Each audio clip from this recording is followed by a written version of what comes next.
Welcome to the Purple Political Breakdown. There's not many people talking about the individual responsibilities that content creators have and their impact is currently and moving forward.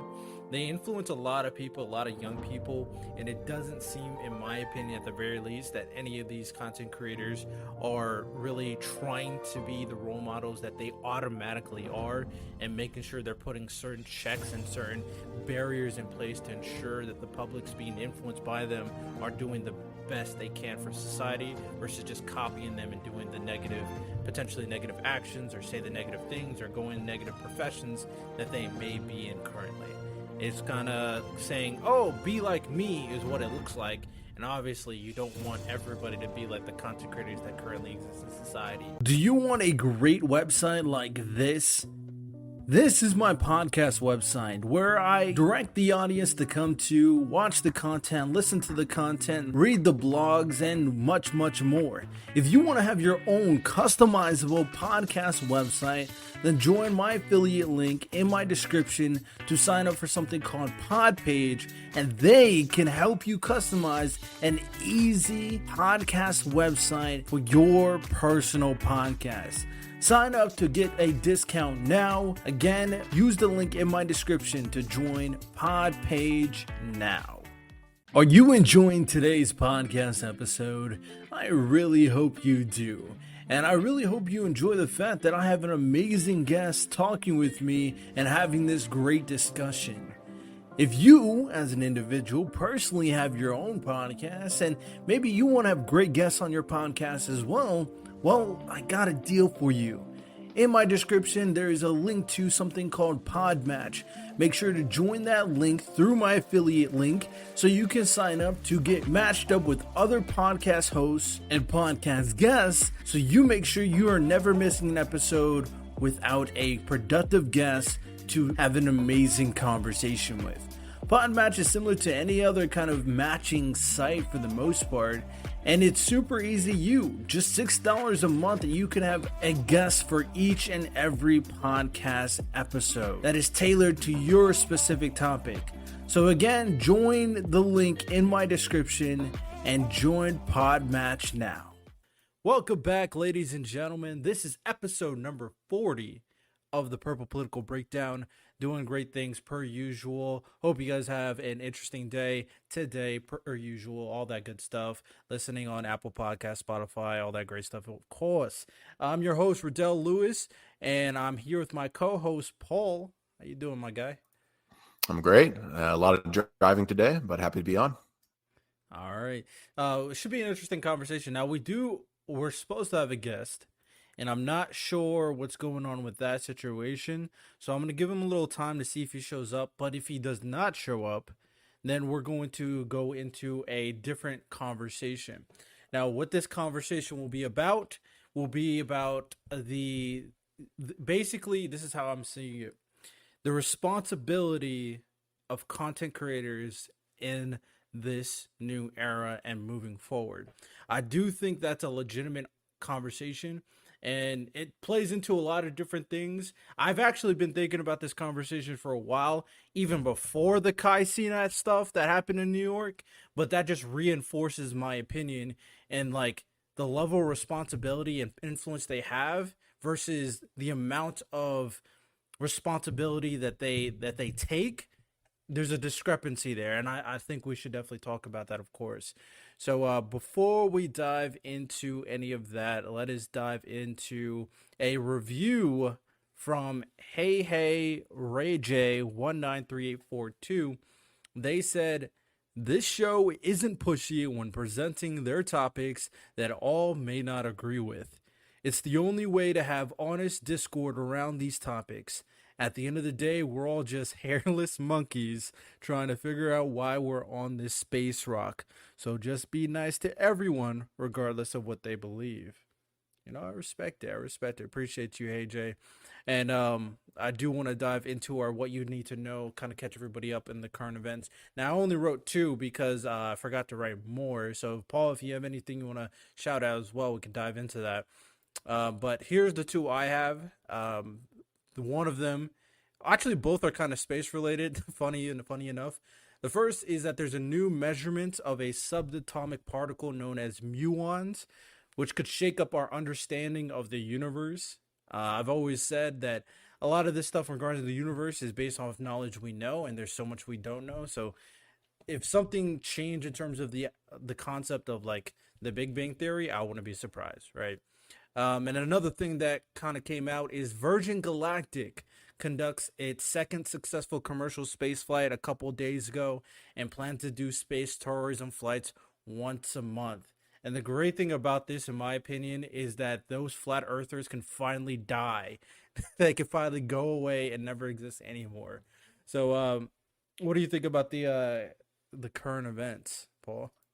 I have a couple to add if you're fine Go with it. for it. Go for it. All right. So earlier this day, British jets intercepted Russian bombers flying north of Scotland, and then of course, I guess like some of the elephant in the room, the Georgia Attorney General is pursuing charges against that of Donald Trump, Mm-hmm. including conspiracy and racketeering charges. However, for some reason, when they were posted to the Fulton County, Georgia court detailing, they were no longer publicly available, but then remade publicly available. Since then, Fulton County, as well as the state of Georgia, have closed down their corresponding capitals and courthouses to ready themselves for the impending protest surrounding them. As Mm. for what I think about the flat Earth stuff, look, man, I lived on the Space Coast for a while. These guys are just going to figure out something new, right? Like, it's their bread and butter, right? Like, come on. Right now, the person I feel like that is kind of perpetuating the movement is definitely Zerka. Oh yeah. So I'm like, bro, if you're gonna get rich off of the content because all the content you're doing, there's no excuse for you not to go in space, see that this Earth is a sphere or as much of a sphere as it can be, because there's like it's like a oblongish shape, and then stop talking about it for the rest of your life because it's such an annoying conversation to bring up. Uh, So I just think we should hopefully. put them all on a rocket and just like launch them out there, and then they could see space and potentially crash into the moon as well. So Oh, we can send them all to Mars and see how they, see how they like, see if yeah, they can yeah. restart society over there. Habitation training. Exactly, exactly. So, but a lot of interesting stuff you said are revolving, Trump, of course. I mean, there's so many charges that are putting up against him. I'm just waiting till the time where obviously we are in court and see how the trial goes, and obviously once the election starts, I am so curious how many Trumpsters, if he goes to prison, will still vote for him. It's gonna be something else for this next election. This might be the most wild election, like of at the very least of the 2000s. Look, So Adele, I'll tell you what I told Jonathan. Okay, these people want to make America great again, no matter the cost, right? So you bet your ass that they're going to be going out there and voting for him, even if he's behind bars. So you'll see it for sure. yeah, that's it's unfortunate, but it's definitely a possibility. So with that said, let's dive into our subtopic. Now, this subtopic, I'm glad Paul is here because he knows quite a bit about the content creation space. So he's a good person to discuss this and get some feedback from.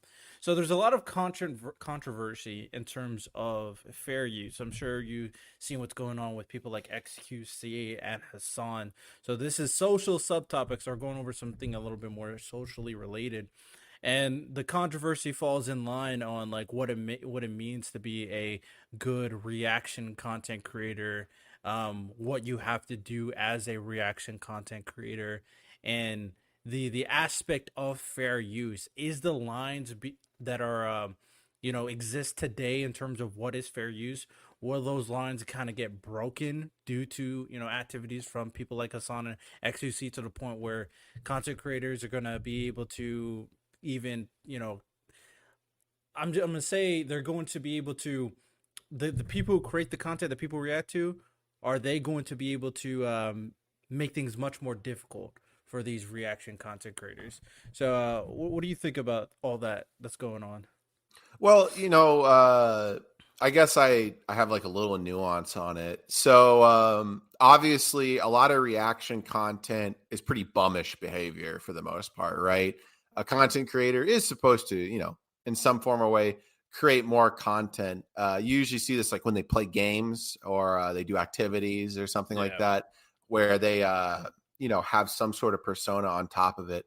The problem is that a lot of these guys that are doing the reaction content now, at least for the bigger ones, don't really produce much of a reaction at all. I forgot the skinny guy that plays World of Warcraft. I forgot his name, but if you compare him, who does probably like 20 to 30-minute commentary on a subject when he watches the video, to that of someone like XQC or Hassan Piker, you kind of see it's like night and day, right? Yeah. Uh, I'm sure there's been multiple instances in which both of these streamers I just mentioned will kind of like just leave the stream on while they go make dinner or something like that, and they collect donations like throughout it, right? Yeah, And exactly.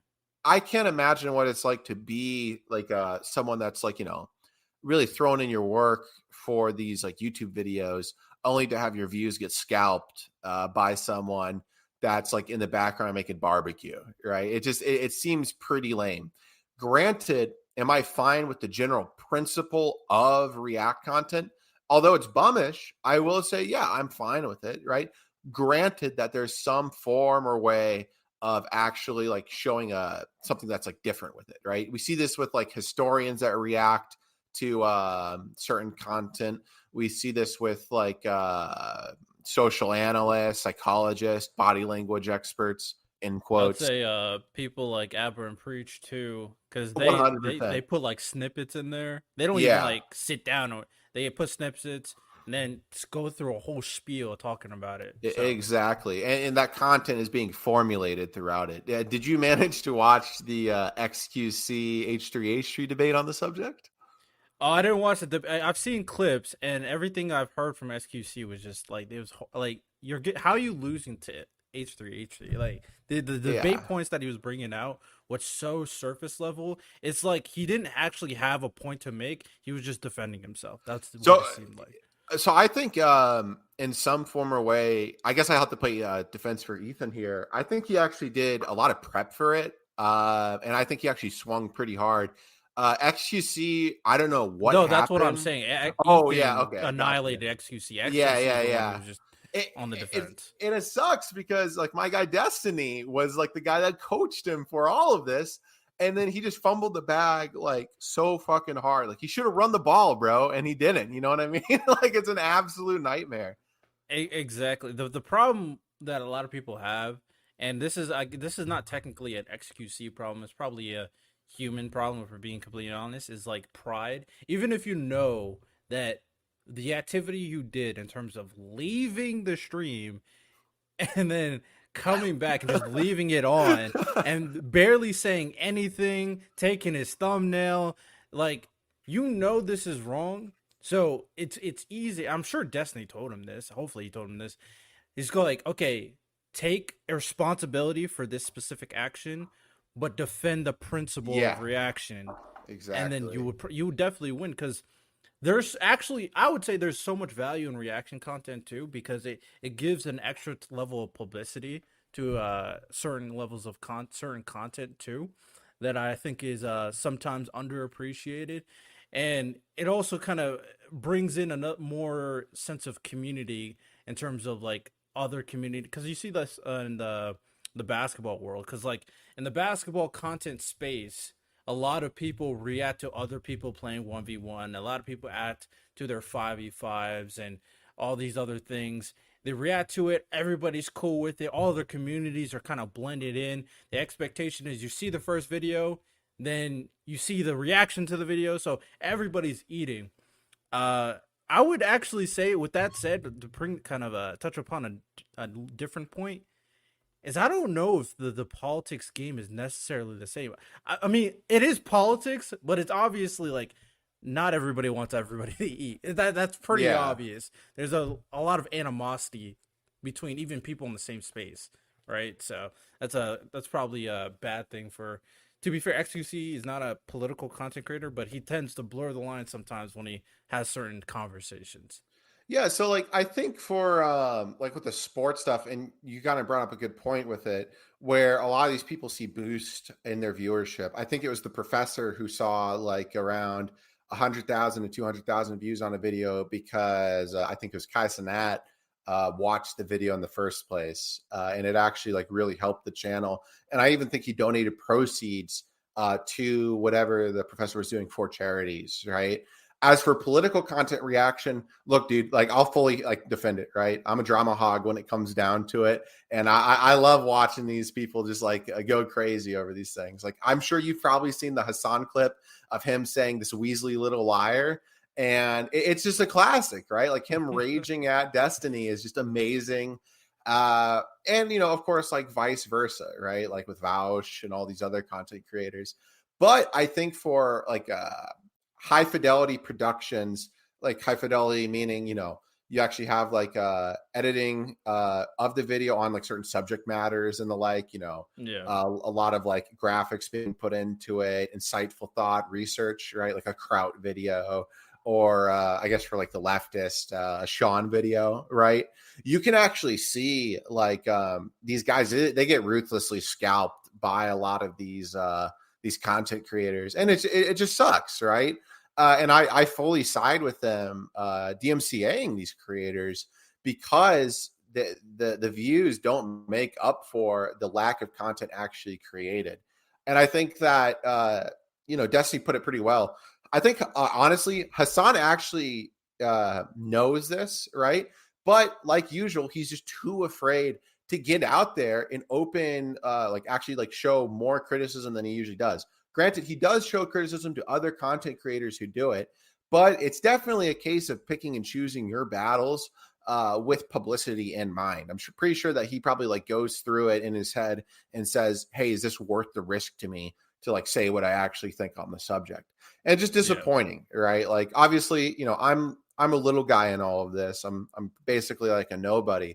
But you know, Hassan, if you do manage to hear me sometime soon, just wise up, bro. I've seen your debates against Charlie Kirk. I've seen the power that your mind actively has.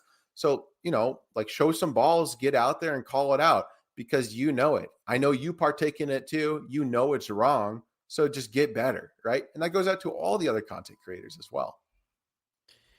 Yeah, it's such an interesting thing when we're looking at the political content landscape, because what feeds it, instead of like the community aspect that a lot of other like niches have, what feeds is obviously the short clips, the snippets, the drama, as you said. I remember a recent clip. Hassan was attacking a vendor after he was getting attacked from that Kai revolt, not revolt, like what's riot is honestly might be the Let's best way, call it a because riot, dude. yeah, they Yeah, were just because going crazy over there in New yeah. York. It's like, and it's tough. It's I can't say it's tough because I think it's easy, but I have to be realistic. It is tough for a lot of people when they have a political allegiance to maybe kind of know what they mean. And this is actually goes hand in hand with the Anna Kasparian stuff, right? So she obviously she knows her allegiance to the left, and then now she's kind of rethinking a lot of things, and now she's thinking a little bit more critically and logically. And what happened in turn? People on the left started attacking her. So it is tough for people. I could definitely see that in terms of the reaction space in terms of politics. But overall, I think the principle is pretty is fine. I think especially when you add a lot of content in the sense of your commentary, because another aspect that people don't think about is people love to watch the video through. They hear your commentary, but maybe they want to see the whole video without any skips and without any pause. So then they watch the whole video by themselves. So there's a lot of things to it. It's not a simple don't react versus react type of situation. I, Um, I go was ahead. going to say something real quick. I think a lot of liberals and social democrats, for that matter, kind of like are stuck in this thing where a lot of online leftists criticize them, and these liberals and social democrats feel as if that criticism is career ending, right? Yeah. Like it's gonna like ruin me if I speak out against X, Y, or Z, and step out of like the ideological purity on it, right? But as we've seen, right, it's just apparent that this isn't the case whatsoever. However, this kind of like phantom of these online leftists actively haunts a lot of these creators and genuinely makes them afraid that they'll try to dig up dirt on them. They'll try to get out there and like mess with their events and stuff like that. And while this does happen, right, like for example, what happened with Destiny after the Kenosha riots in the Kyle Rittenhouse case, where they went out of their way to ruin his campaigning in Omaha, Nebraska for a Democratic politician. The majority of the time, I'll safely say, is that these people don't have much power whatsoever, right? A Yeah. lot of them are people that, I don't like saying this a lot, but they are people that just live at home and are usually unemployed, right? They don't have the political power to actually really take you down. They can start petitions against you. They can start all these different things against you. But as long as your rhetoric is sound and right, you away with these things and say it, right? And I assume we're going to talk about the Kai Cenat stuff in detail. So let's just break into it here, right? The way Hassan has been talking about this is cowardly, right? Yep. Hassan knows what the problem is here, right? Hassan knows that this was supposed to be a regular event, right? Where they were doing some like philanthropic activities of like giving out these game systems and stuff like that, and then it spiraled into a riot, right? He likes to say that the media is trying to portray it as a bank run, right? Granted, I do agree that sometimes the media, when it comes to like Black Americans assembling and stuff like that, they can be pretty negative towards them, label them as like thugs, robbers, etc., right? But I think the footage in this one kind of spoke for itself, right? The activity in it was just absolutely uncondonable, and I'm sure he probably thinks the same way. But to try to dilute the information pool on what happened, right? For example, when he said, look, they're just stealing a bag of chips from a vendor, later on, I think like messing with the vendor stand and assaulting an elderly person, not to mention the property damage, but I don't think they really care about that. Uh, I think it just is something that is readily apparent and is easy to say that we should prosecute people that allow for these things to happen. Kai Cenat did not get a permit to actually do the event in the first place. His staff, and I'll agree with Abba and Preach on this, right? His staff are definitely be held even more liable than Kai Cenat himself because his event organizer did not go through the proper avenues that were actually supposed to be had so they could get the event going. And because of that, I just think that it's absolutely cowardly of Hassan to not step up and say it out loud that this is something that is absolutely unacceptable, right? And furthermore, for him to obfuscate the information is just kind of cruel, right? I get that he doesn't care about property damage on this scale, or rather, he doesn't care about it so much so that he's willing to speak up about it. But at the attack on the older guy, the attack on some of the vendors, these working class people, this proletariat that he often talks about protecting is being attacked. And even if it's other members of that proletariat, that working class that's doing it, you still have to call it out, right? You have to moderate it and you have to actively police it. So it's not that hard, right? That sometimes Yeah. the media can be mean to Black people on these type of things, but come on, man. Yeah, obviously this is one thing I hate in terms of like these circumstances is that they already have an overarching opinion based on who's presenting the information when the logical thing is obviously take things to fact by fact basis, look at the context of the situation. The context of the situation from what I'm aware of is Kai just thought, okay, let me put this on Instagram and we should be good. And that's one of the most irresponsible things he could do, being that famous, being that popular. And this goes hand in hand with the main topic that we're going to talk about, and that's individual responsibility as content creators moving forward. Now, obviously, I'm speaking from the reason why I'm speaking on this is because I realize, especially moving forward, how much responsibility, impact, and influence a lot of these content creators have. And I'm comparing it to like old influential people, not old as in like old people, but like older types of influential people that you think of, right? and those would be similar. They would still exist today in terms of mainstream media, but they would be much more impactful probably back in the day. You know, people that are actors, for example, people that are musicians, of course, and even like politicians or whatever. Very, very famous people is the point of this, and obviously athletes. I forgot to say athletes as well.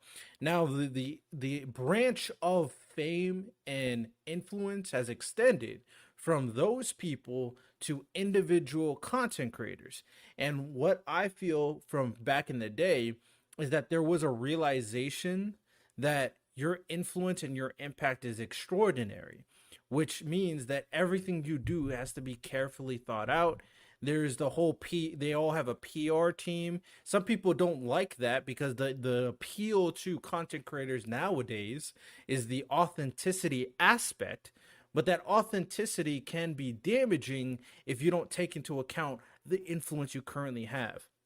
One thing that I do hear from content creators sometimes, and I at this point, maybe a couple years ago, I've been like, you know what? Fair enough, because I know some athletes say this too. But after like maturing and really thinking about this, it's not a good statement to make. It's actually a very lazy statement to make when you said I had no plan to be a role model.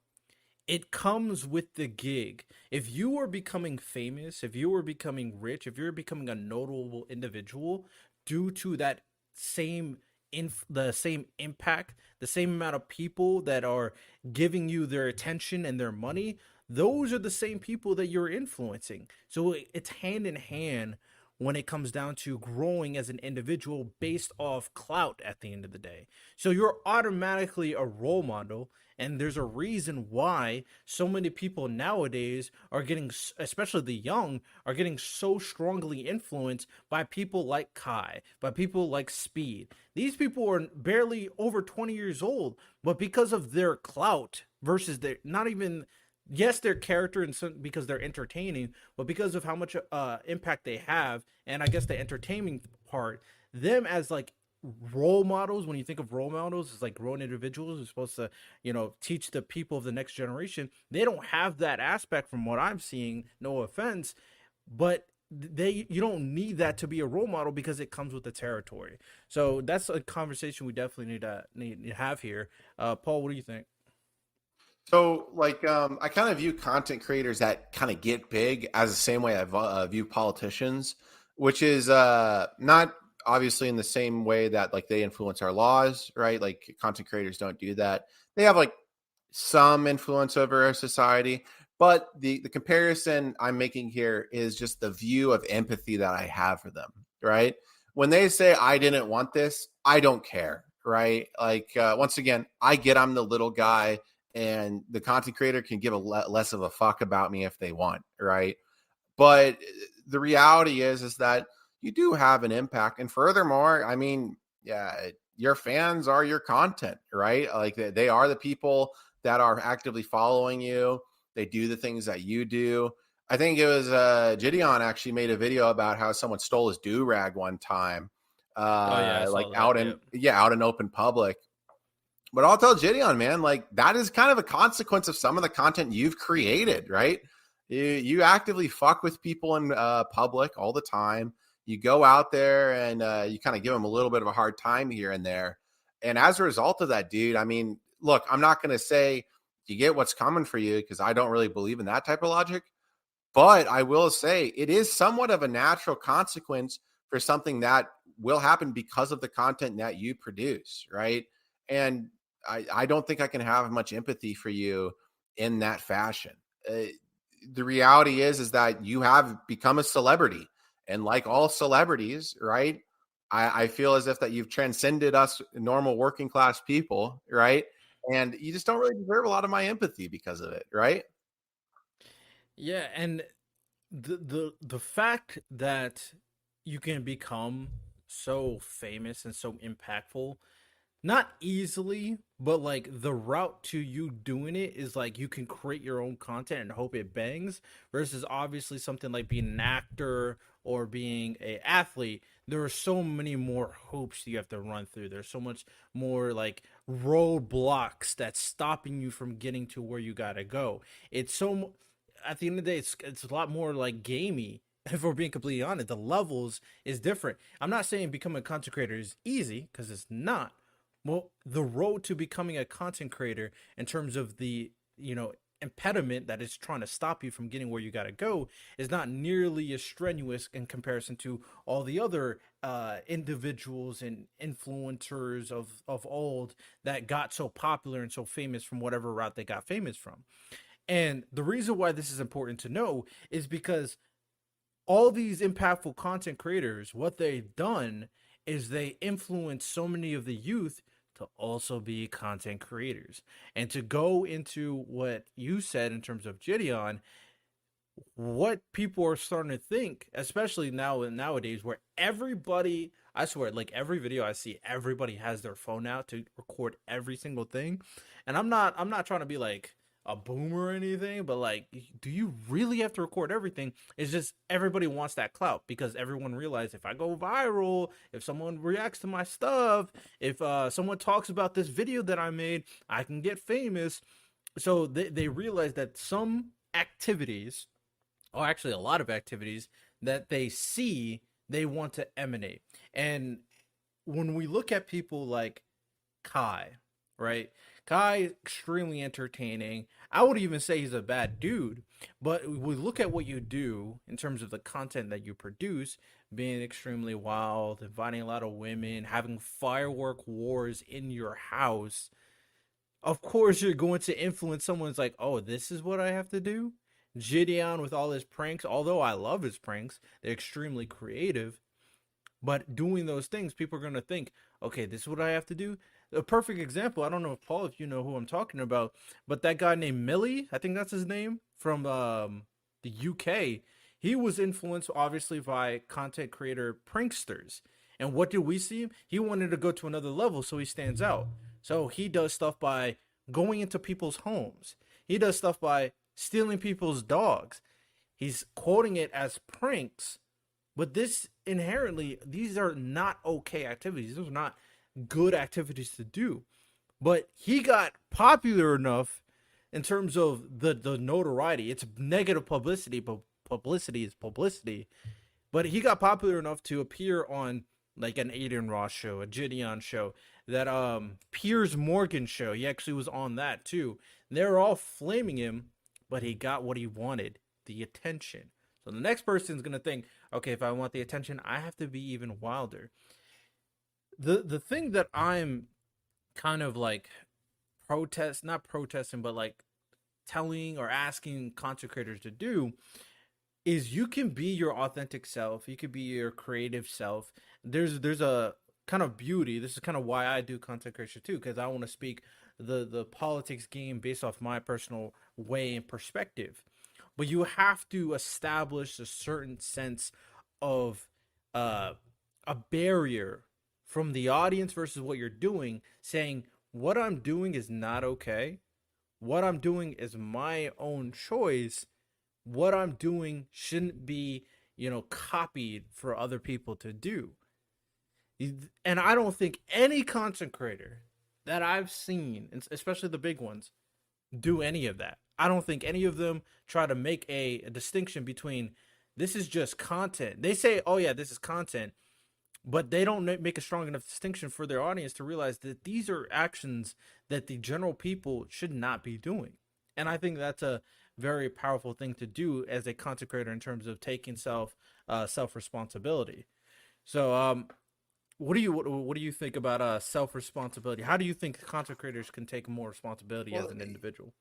I really don't think that they can in a lot of cases, right? Like you said, they're kind of beholden to their viewers, and their income stream does come from activities that they actually partake in, right? As a result of that, I actually don't think it's on them to actually deter these things. I think it's up to the state. And I could say the viewership, but I don't really think the viewership's going to hold them that accountable. Only if something like sure. exactly, only if something like absolutely outrageous, like a canceling for sexual assault or like battery, maybe can do it. But even then, we've seen people get off of that before. It does come up to prosecution under the law or civil suits against these individuals that do it. I was going to ask you the question, what do you think the best deterrent is for this yourself?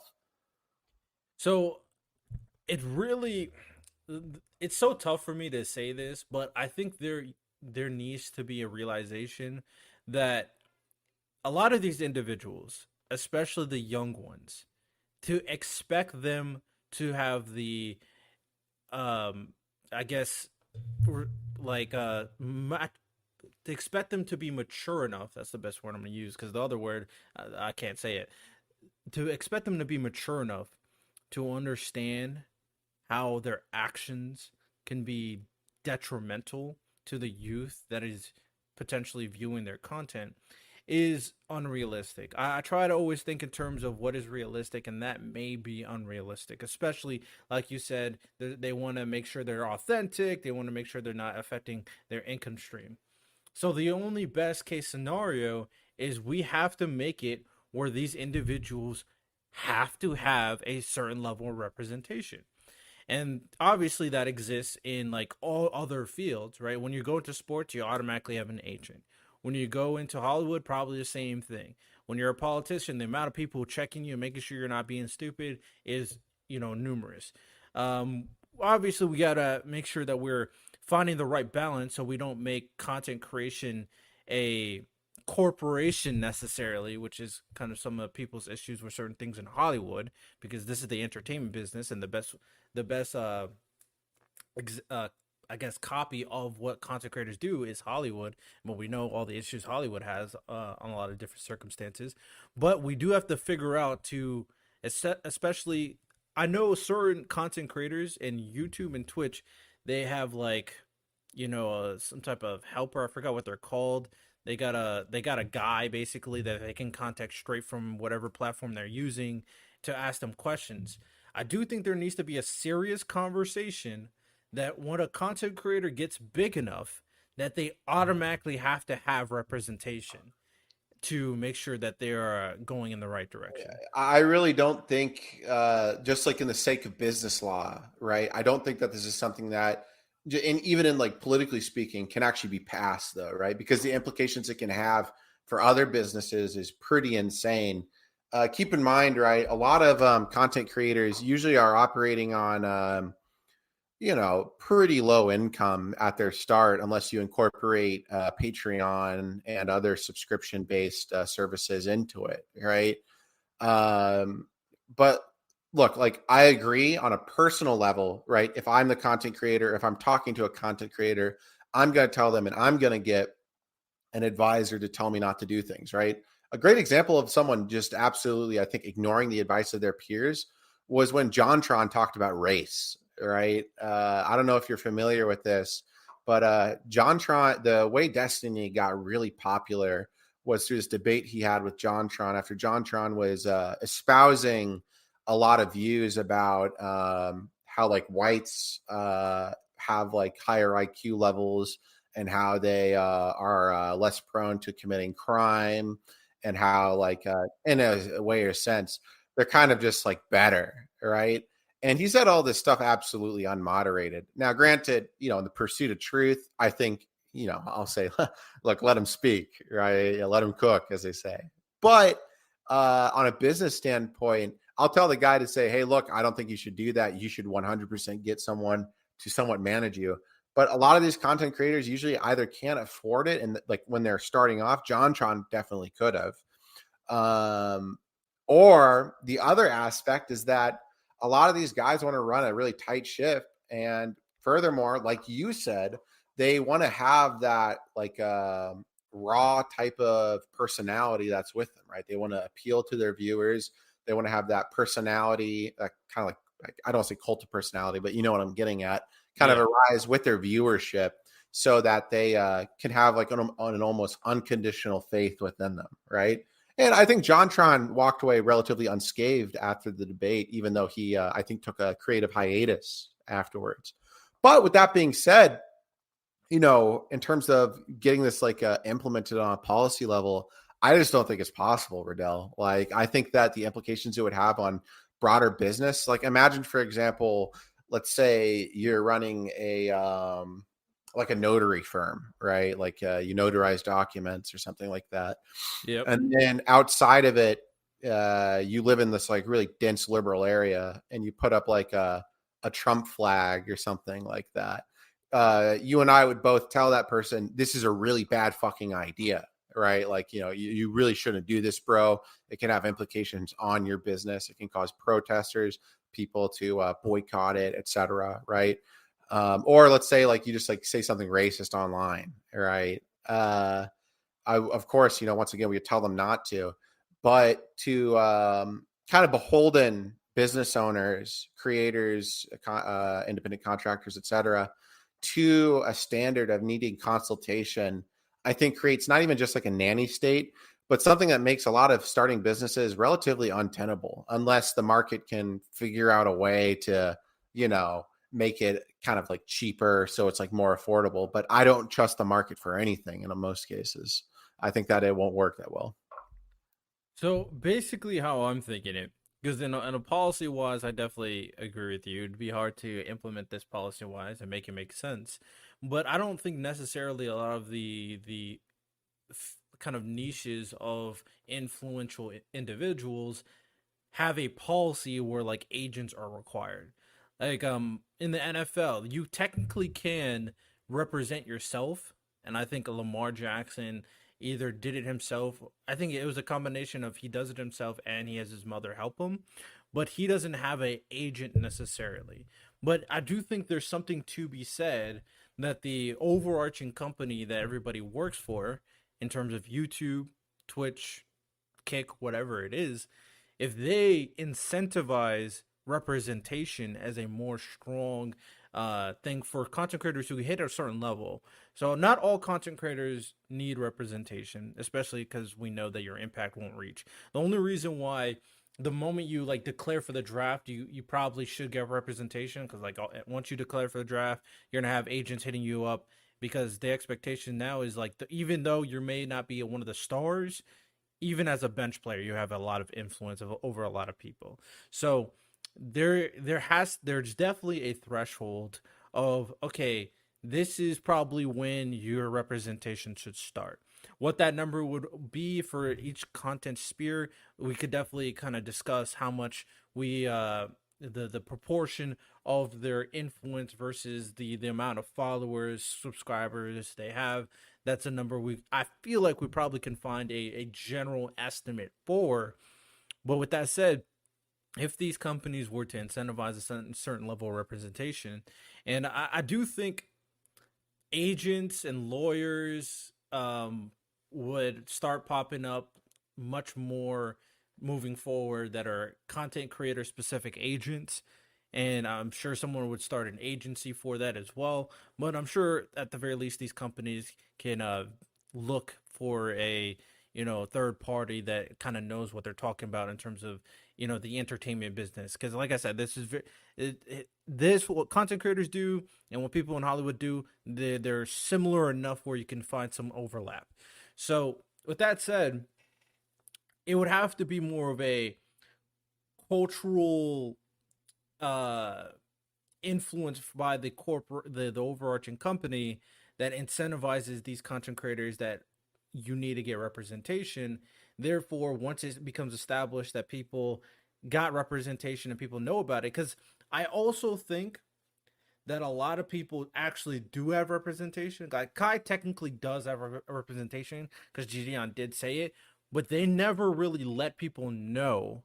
And letting people know that I have representation, I have people looking out for me, is another big part to kind of tell other content creators coming up that, hey, I probably should have representation. Hey, so there's just a lot of things I feel like, or in this specific situation, that's how I would go about it, or that's how I would argue for it. And moving forward, I feel like this is going to be more and more important because I can only see the trajectory of the content creators.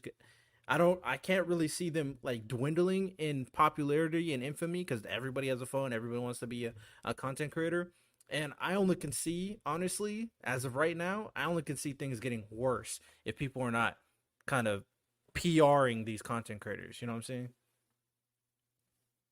Yeah, but like once again, right? Like I don't know. I just on like a regulatory basis, I really don't think it's like that tenable, especially considering the precedent that could be set, right? Like I understand even if you have like a mandatory minimum viewership, right, to then enact it, I just don't think it's going to really play ball. Yeah, I mean, at that point, I would have to agree to disagree because I do think it would be it would work in a way that once we find that number, because you could say there's a lot more that goes into it obviously than subscribers and followers, because you have people like Destiny, who is like what, close to a mil, maybe a mil in terms of subscribers on YouTube, and then uh he probably gets more interaction from his fan base than someone probably who has maybe 5 million subscribers. So there's probably a lot of statistics you would have to look into in terms of engagement versus followers versus overall outreach in terms of, hey, this content creator did this, how did it affect people as a whole. There's probably a lot of analytics you can go into in terms of that, and you could find a good number for it. Overall, the point of this is to make sure that these content creators, who as of right now in terms of some of the most influential people, like they're reaching heights in terms of influence where they are legitimately challenging some of the most influential people on like other niches, like athletes, actors, musicians, like legitimately, like you can make an argument that Kai is more famous than a good chunk of like musicians. He's probably more famous than all musicians his age. Probably there probably is an argument based on actors around his age, but he's probably just gonna get more famous. With that said, and with and as it keeps on going on, if his management doesn't get better, because that's the hope, his management gets better from this circumstance, from this mistake, then whatever he does next could be even more damaging to the next city, for example. Sure. I mean, I don't know. I don't have much commentary to offer aside from what I've already offered on it. Unfortunately, I don't know. Like, look, I'm sure you and I see eye to eye on everything except probably this area. Um, Here's a question for you, actually. Do you think that there should be a separate policing body within the federal government? It could be like relatively small for that of celebrities. No, not necessarily. No, I wouldn't go that far in terms of a new policing body for celebrities. Um, it's really hard to kind of figure out what exactly they're going to be policing, especially once you kind of make a distinction between this policing department and the people they're interacting.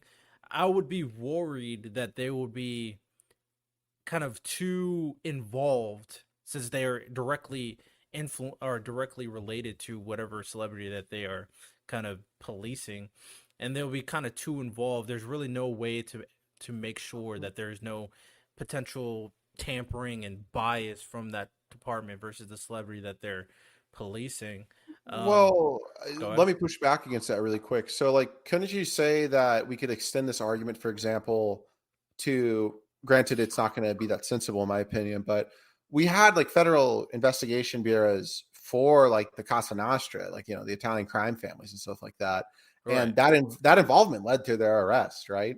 I think having like a base level of some form of surveillance against or just general like looking into when the case actually presents itself for content creators, I think is a pretty responsible thing, right? Granted, there's like implications with some of the aspects of the First Amendment, but I think let's extend this to like these like political radicals that stream, right? Like Nick Fuentes, Eric Stryker, etc. Right. Right? I think that you can have this do some real good, and I think if anything, I don't really think we're going to see a lot of tamp scale, considering the federal government, at least within the Department of Justice's accountability. Right? Yeah, so I definitely see what you're saying in terms of the family that you're referring to, but obviously the distinction for me is that it's very apparent that the actions being committed by said family or whatever crime organization you're referring to are actions that are negatively impacting society as a whole. When it comes to celebrities and content creators, that's it'd be hard pressed to sell that type of aspect. If you have it baseline to where like any action that happens, they react to said action versus them doing research and them following all the activities, I'd probably be more in favor to that because once these individuals kind of the appeal for content creators is like being attracted to their personality and them as people. So when it comes to the expectation for me that people won't be attracted, not like sexually obviously, but won't be attracted to their personality if they do like a lot of research or look them up constantly, it'll be hard pressed because once they have to act upon a negative action, how much faith I would have them to do what is necessary will be difficult for me to be confident in because that's kind of where I'm coming from that point of view. Okay, yeah, I can see some of that. Sure. Um, but I guess to kind of go into another aspect of the content creator space, because like I said, I've been thinking about this a lot in depth in terms of the content creators and their growth of influence, and a lot of individuals who are also trying to go down the route as content creation. Do you, Paul? I'm curious to what your thoughts about this in terms of content creation and the ease of becoming a content creator in comparison to a lot of these other influential fields.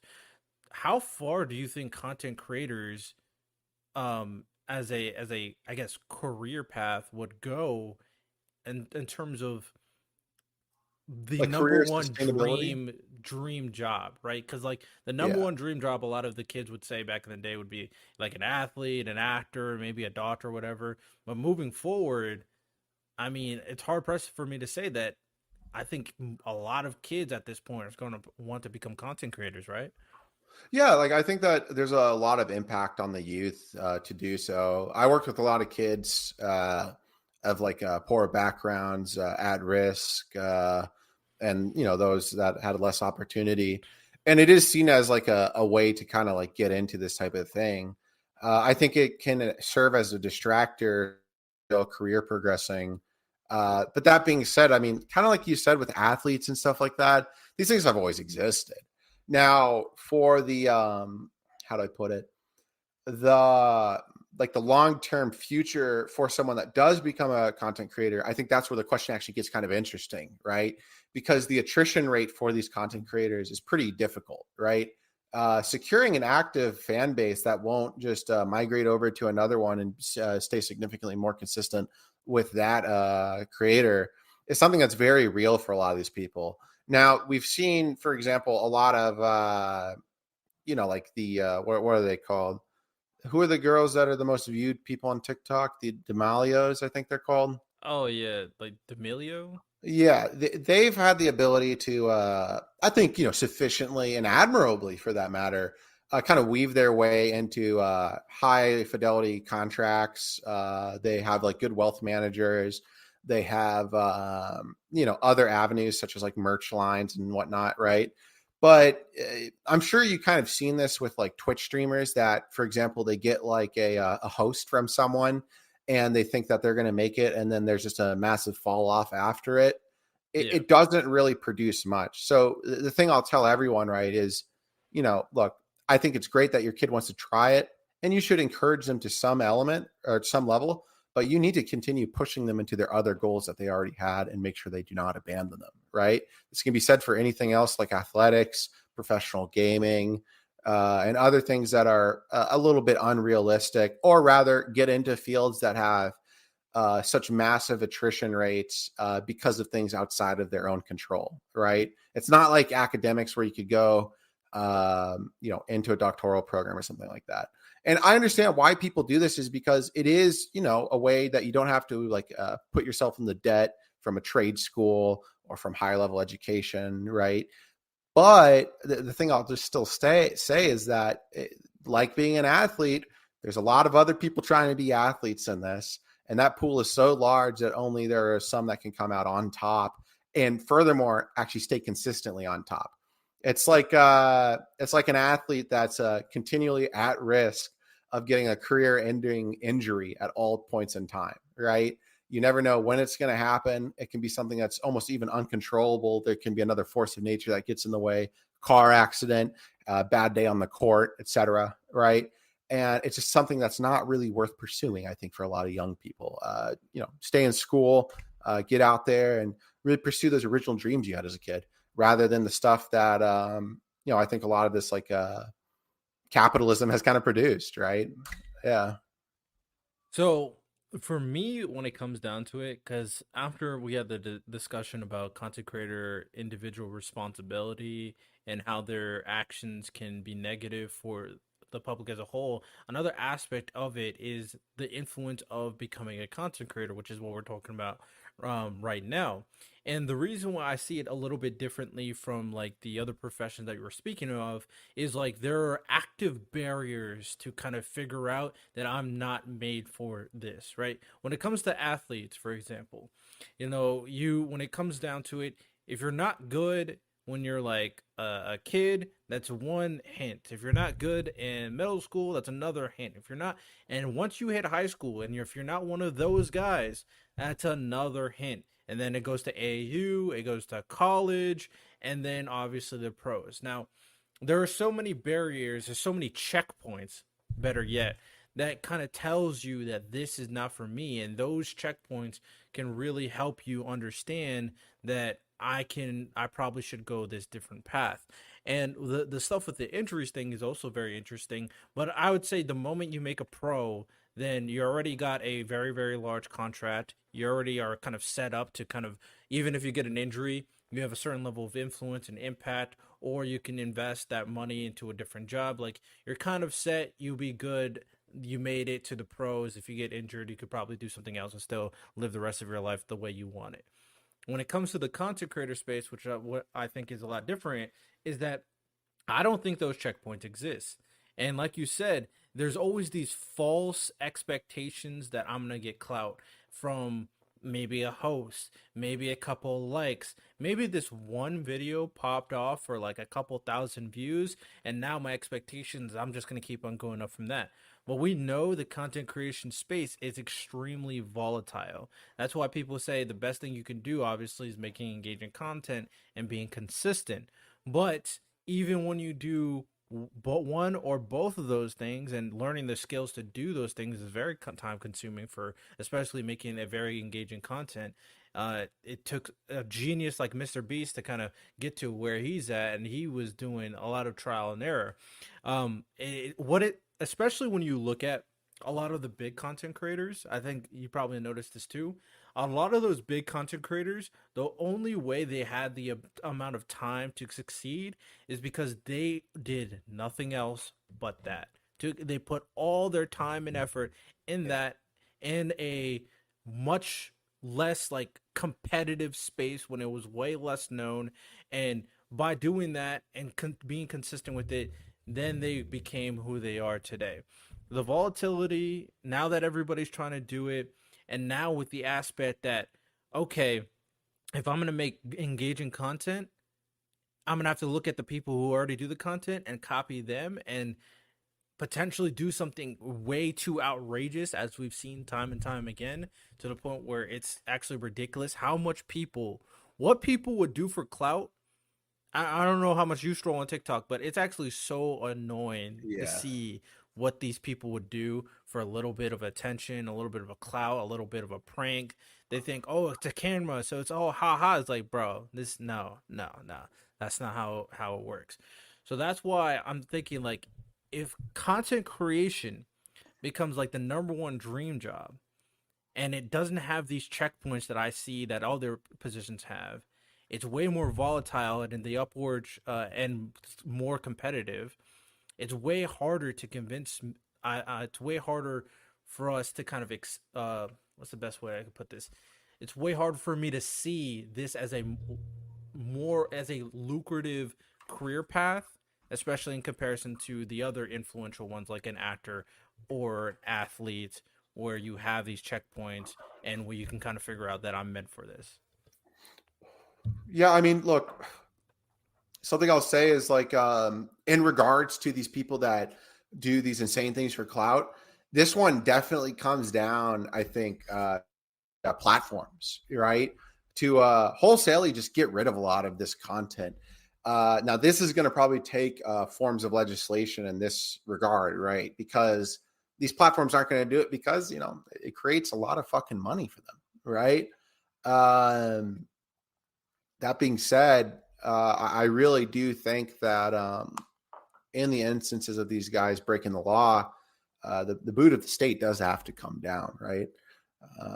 If you're harassing people at your local Walmart and just fucking with them while they live these monotonous lives of hell and torment, trying to get by as working class Americans, you fucking suck. And you deserve, I think in this case, some real deal, at least like societal neglect in a lot of this, right?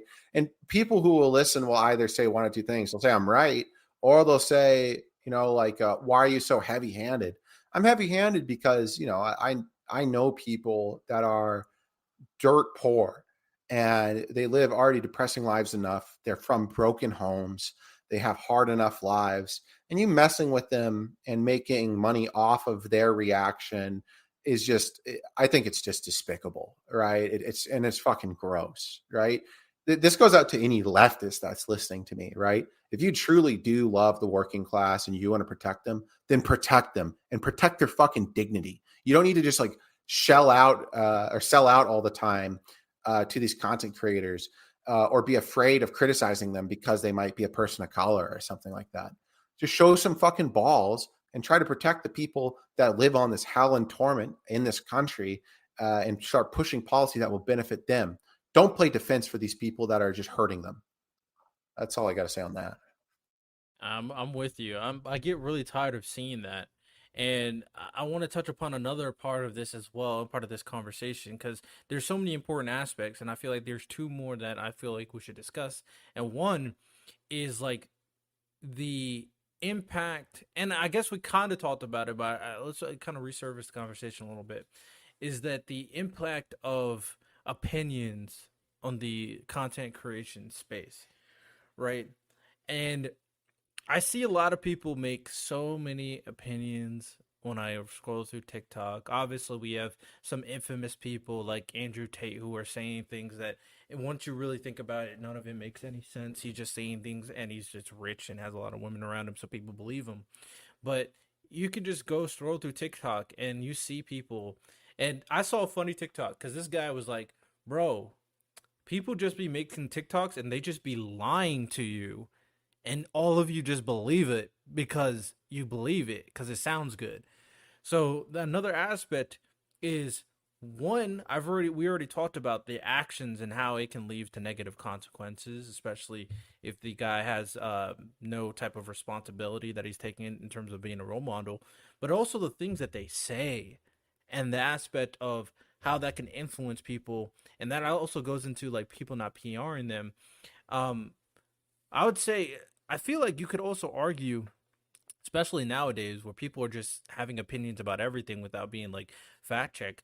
I would argue, and let me know your thoughts about this, that it could honestly be more damaging in terms of what people are saying and people just believing what they're saying without like ever like fact checking or doing their own research in terms of uh content creators and them not being responsible enough to realize that what I'm saying could actually make a lot of people believe it. And I think you brought in a perfect example, like Nick Fuentes, for example. Right. So, what do you think about that aspect? I'm not sure I kind of like understand the question. Can you rephrase it? So, do you think someone's words versus like all the pranks and all the activities in terms of being irresponsible, but do you think someone's opinions and their words can be more damaging than those individuals? 100%. Absolutely. Forming like political movements is significantly worse than that of individual action, right?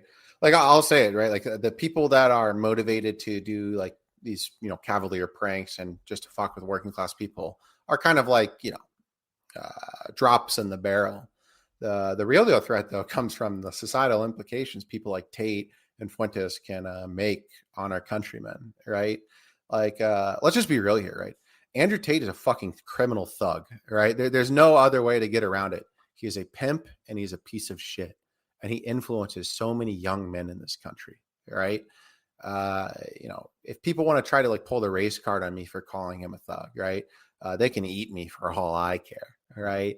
The reality is this is someone that profiteers off of women. He actively manipulates them into getting into the industry. You could cry consent all you want. We'll see how the charges go against him, right?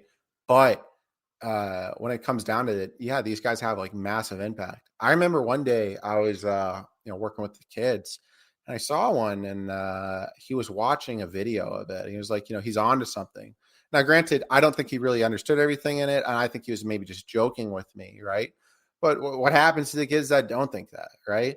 I know a lot of young guys that watched like, yeah, I'm not going to say the title of the video, right? So I don't propagate it out there, but they watched like Holocaust denial videos in like kind of like the 2014 through 16 years, right?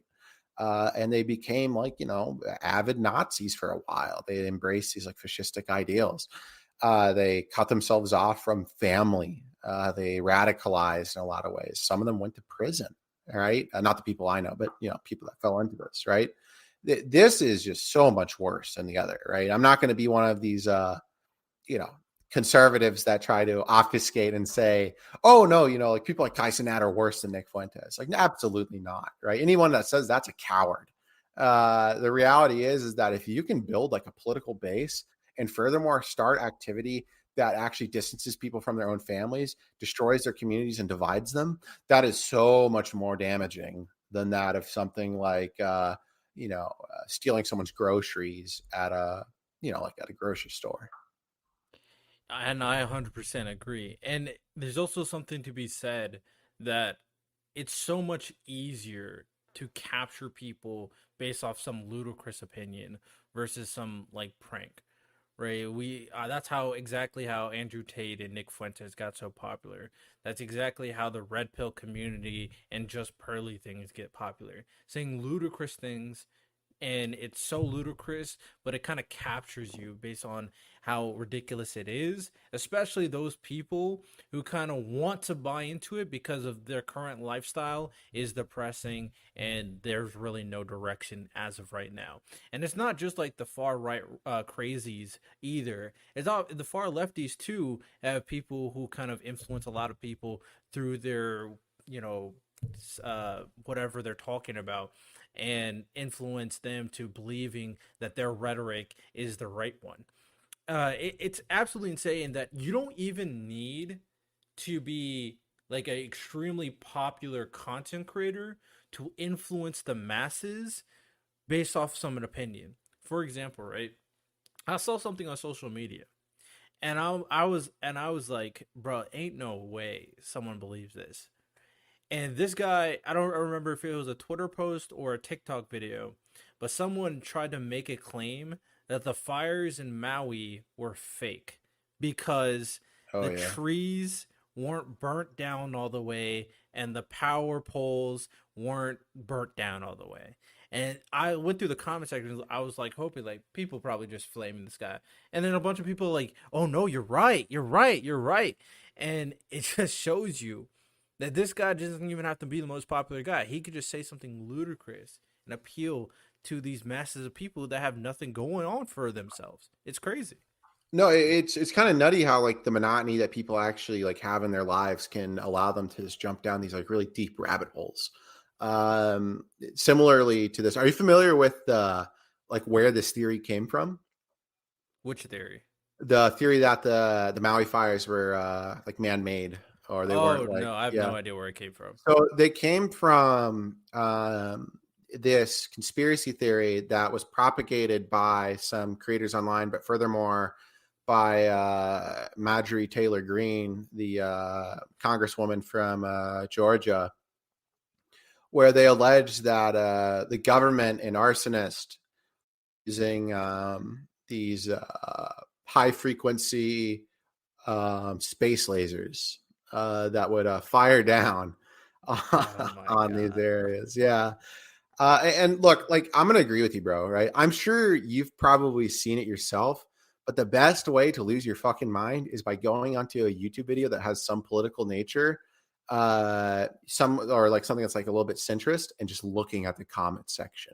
You can see crazy stuff in there. You could see like paranoid schizophrenics posting John 3:16 over and over again, right? And then you see their video history, and they have like videos of them like talking about how like the police are gang stalking them and stuff like that, right? And it's there. And the worst part is that, like you said, on those comments, and you just hope and pray in your mind that they're going to be disavowed. Everyone's like, dude, you are onto something here. And it's just like, I don't know, it makes you want to put a gun in your mouth. You know what I mean? No, 100%. Bro, it's so annoying seeing all this stuff. And it's much harder to kind of figure out how to fix this problem, because at the very least with the influence of content creators, I feel like you can find a certain point when their influence really impacts people. When it comes to like saying crazy stuff on the internet, like anybody can say crazy stuff on the internet, and for some reason it gets popular because of all these people that we're talking about. And to check that is almost impossible, right? Unless we kind of limit their freedom of speech to certain things in some way. And it gets you kind of black pilled to go like, bro, we got to just get these stupid ideologies and stupid opinions off the platform. Sometimes that definitely gets you black pilled to think that, because it's actually crazy how much people want to believe these crazy things versus like not even versus like thinking that it's just a crazy conspiracy from some depressing dude or some depressing girl. I've seen so it's actually insane how many American, and they all kind of look the same too. All these American conspiracy theories about all these different things. So they're much harder to check. The only thing I could say about that, because it's mostly like grown adults, it's not even a kid thing at this point, is that if you see it, you gonna have to check it, bro. That's the best thing I could say about that, because I don't really think there's anything to kind of stop this, really. And me and Paul agree that it's more damaging. You just kind of have to continuously check it.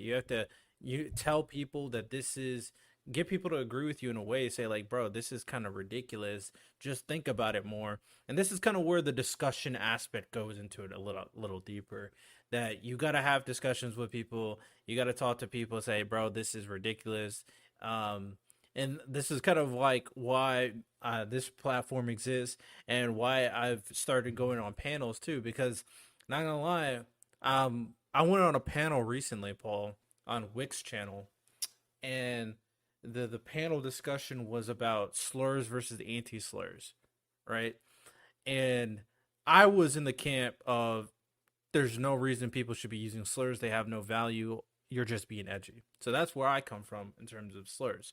Um, and the person that was on my side, because the other people were all like, "Oh yeah, we should use slurs." The only person that was on my side in terms of anti-slur had a very they started digging deep in her, because she said some wild things back in the day, and said things that are arguably worse than saying a slur.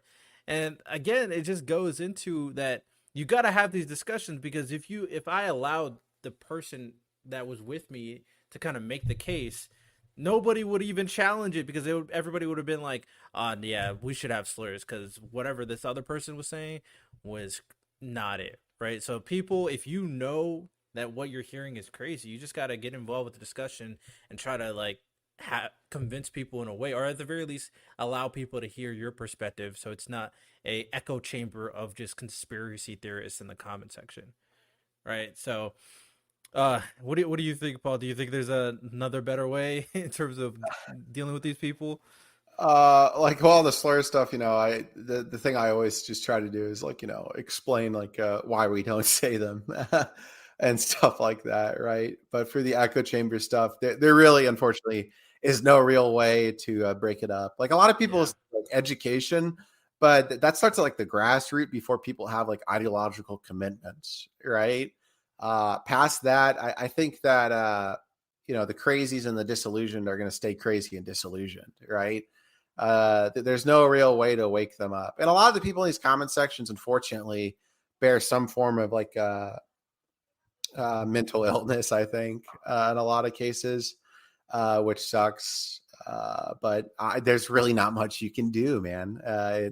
I'm sorry for the short answer, but like, No, no. I mean, I was just trying to hear if you had something other to add because like I said, there's really not much you can do about these situations, right? So, with that said, at the very least, listen to what I said. If you see something dumb, call it out briefly. Just call it out. Shame is a good thing. It's a good thing. Don't make them believe that shame is a bad thing. It's a good thing. But the last point that I wanted to bring up is like we went over a lot of aspect of content creators and their responsibilities, but another aspect that definitely is growing is like how far or what you're willing to do in terms of a content creator and how far how are we going to go into in as a society and try to normalize it. So what I mean by that is in terms of content creation nowadays, people are willing to kind of do anything for money. We went over the prank stuff or saying some crazy ludicrous stuff, but I want to go outside that in terms of the OnlyFans stuff, right? The porn stuff, right? The selling feet pics for money stuff. The A lot of these fields are becoming much more accepted in society, and as a result, what's going to happen is it's going to influence more people to do things that are similar if they think they're going to make a buck from it. Now, the whole discourse between, like, for example, when it came to OnlyFans back in the day, was, I think a lot of people knew that only a select few people can actually get famous from OnlyFans. But regardless of people knowing that can get like a lot of money from OnlyFans, a lot of people still were creating OnlyFans. I feel like most people that I see on Tinder nowadays has an OnlyFans. It's actually crazy. If you're trying to, you got a lot of them also have a look. It's like, yeah, this girl probably has an OnlyFans. So in terms of content creation and what people are willing to do and how accepted more and more things are becoming in society, do we think this is a good thing for society? Do you think we should eventually find a point where it's like, okay, that's enough. We need to stop here. What do you think? look, I think it's sad that people have to sell their bodies to make a buck, right? Because they feel so disillusioned with their own goals and that they don't do it. Obviously, a lot of them, I think, do it because, it is easy money. It's something that you could do. I guess, to bite the bullet on it, it is in like some form of way ethical, right? And I'm not going to be the guy to say, oh, it says a lot about society, right? But I'll say, like there's no labor really being produced like whatsoever in these cases. Like I don't really think sex work is work whatsoever. Do I think it should be like legalized to prevent more of these girls from being killed and stuff like that? Sure. For the OnlyFans stuff, look, that's the way you make your money. That's the way you make your money. But I guess in the bigger picture, I wish more people could pursue their goals and provide more to the country rather than commoditizing themselves, right? Like we as individuals possess great strength and qualities that we can do to provide for the world, and boosting up like independent contractors to do this like style of income that, by the way, isn't always going to be the most sustainable. I don't think is the best option. I think that, we should be empowering women to go into sciences, go into government jobs, go into like all these different industries that they're not already in. And I get that right now it's still pretty hard for them to get it and, get a decent wage in the middle of it as well. But it's something that we should strive for. And I think that, we should look at it with a little bit of a sour taste in our mouth, right? Not shame these girls, but definitely say, look, like we got to push forward more so we can have people not have to sell themselves in that capacity, but instead produce labor that actually benefits the nation, right? I'm a big fan of the state workforce, and it's just kind of disappointing to see a lot of these bright young women take this as an avenue. Granted, look, can I blame them in some situations? Like, look, I don't know. Would I do it if I was in their same shoes? Maybe, right? It's a lot of money, But at the same time, I also ask myself, I also answer the question, I'd say, yeah, probably not, right? There's plenty of things I could have done for significantly more money, and I haven't done it because it's simply something that I know that it's not what I'm going to always want to do for the rest of my life. I genuinely want to provide something to this world, provide something to this country in the form of political leadership and advisory. And I hope a lot of young women can also do the same, right? I hope that they can look themselves in the mirror and say, I'm more than just my body. I have this like brain, I have this mind, I have this thing that I can do to produce just so much greatness for the country. So that's the thing I'll say there. But look, if you're short on change, I'll say, I can't really blame you, right? But if you're from like a well-off background, come on, you have great potential in yourself, and just at the very least, use it as a temporary avenue so you can embrace the original goals that you had as a kid. Uh, don't have that disillusionment that so many young people have today, and press on. So yeah, that's what I'll say on that. Yeah, it's there's definitely some, sympathy you can have in certain situations, of course. And shout out to the guys that are also selling their body for money. Y'all could do other things too, right? So, with that said, the big thing between for this profession that are selling their body for money, or selling other parts of their body for money, the big thing behind this profession is just very similar to the content creation conversation we're having, is that it's very easy to do, right? In terms of making it, obviously that's hard, but in terms of doing it, it's very easy to do, very similar to what I was speaking about before. So that ease, makes it natural in a way, especially when it's endorsed, to kind of lead into this if you feel like you have no other option. And that's another aspect about this conversation, is the endorsement aspect of the field, right? So because nowadays it's definitely being endorsed, right? It's being endorsed on social media. You have people, I'm sure you've seen the tweets where people are saying like, "Hey, there's actually like social media accounts that are posting about these women, so people go to their pages, right?" So they're being endorsed on social media. They're being endorsed in like social media events. For example, with the Misfits boxing stuff, where we have OnlyFans girls shouting out their OnlyFans at the interviews, and that one girl who took off her top and showed her boobs on the zone in front of everybody, basically endorsing her OnlyFans. So these individuals, and we have other content creators, other examples of content creators, are all individuals who don't are not technically the ones that you're talking about, Paul. They're technically the people who already kind of made it but are continuously down the path because the money is there. Because we see like women content creators that are now transforming or becoming OnlyFans or whatever they're becoming, right? And I remember this. I think I saw an interview.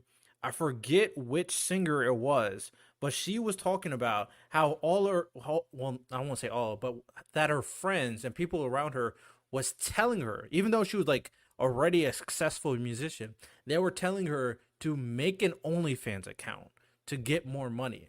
So there's a certain level of endorsement and like um appreciation for the profession, in addition to it being very easy to do, which is potentially concerning. What do you think about this other aspect of the people endorsing being these type of professions? Look, people can consent to what they want to do. You could plug your favorite OnlyFans model if you like, right? And you could do all these things because you as a person have that right to do so. But I mean, look, man.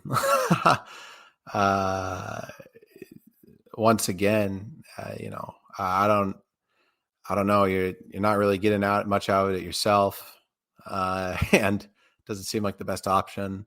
And for those trying to persuade others to get into it, yeah, that leaves a pretty bad taste in my mouth as well. Um, I don't know. It's Uh, it's very it, it's very it's a very tough thing, because the people who say you hear it anytime you kind of say something in protest of what a woman should do. They think you're taking their rights. That's how usually those conversations go. um and it's actually kind of it really kind of plays into overarching conversation we're talking about in terms of content creator responsibility. And as they have all this individuality, all this freedom, which this actually goes in another aspect, Paul, of the last podcast episode you weren't here for. We me and Jonathan were talking about freedom versus safety, the value of being free versus the value of being safe in society. And we're going through all these different perspectives because they kind of push and pull against each other. And as of right now, being a content creator is probably the most free job you can have. But on the flip side, the damage it can cause arguably is probably the most damage, without, especially since it has very little check of like any profession. Obviously not counting like people in the military that are killing millions of people, but in terms of like a profession of people who influence people, it probably could be that in politicians be one of the most damaging job that you can have currently in society. And I guess the last thing before we wrap things up, do you think it's worth us as a society taking away some of the freedom, the authenticity, if it's in the betterment of society as a whole? Do I think that it's better to take away some freedoms for the better society as a whole? You said. For content creators, taking away their freedom and authenticity if it's in the betterment of society as a whole. Yeah, I mean, I usually strive for pieces of legislation like that. It's just that, granted, I don't think it has that big of an impact on society, aside from that of these like far right types that are indoctrinating young men. Yeah. Fair enough. Fair enough. But yeah, that is basically all we got today in terms of today's discussion regarding content creators. It's a conversation and discussion I wanted to have because I feel like there's not many people talking about the individual responsibilities that content creators have and their impact is currently and moving forward. They influence a lot of people, a lot of young people, and it doesn't seem, in my opinion, at the very least, that any of these content creators are really trying to be the role models that they automatically are, and making sure they're putting certain checks and certain barriers in place to ensure that the public's being influenced by them are doing the best they can for society versus just copying them and doing the negative, potentially negative actions, or say the negative things, or going negative professions that they may be in currently. It's kind of saying, oh, be like me is what it looks like. And obviously, you don't want everybody to be like the content creators that currently exist in society. So let me know what you guys think per usual. Of course, leave a 5 stars on Apple Podcasts, Spotify.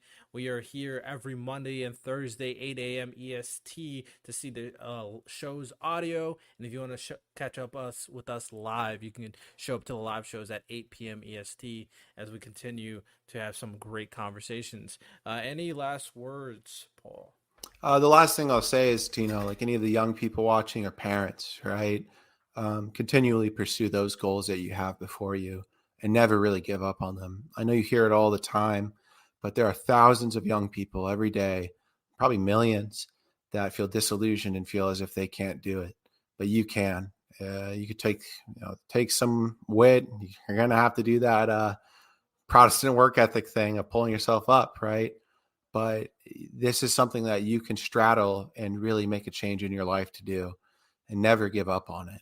This is something that's deeply worth it. It will give you happiness and a sense of meaning in a lot of cases. And furthermore, in a lot of cases, you'll provide to the world something that many others can't provide. So continue pushing on, get into those extracurriculars, get your kids into those extracurriculars, keep them off the street, and keep them motivated and tell them that you love them. And that's all I got to say. All right, excellent. Well, hope you guys enjoyed per usual. Y'all have a good one. Take care. Well, check it out, y'all. We got what you need. We're all living in apartments, condos, vans, Well, dude, even you can have a studio in a box. Yes, we can help you with that right here at Blind Knowledge. We work on your budget, and we figure out your measurements. We'll get you the best sound for the best price. Let me know, 877-237-1143 or at blindknowledge.com. Yep.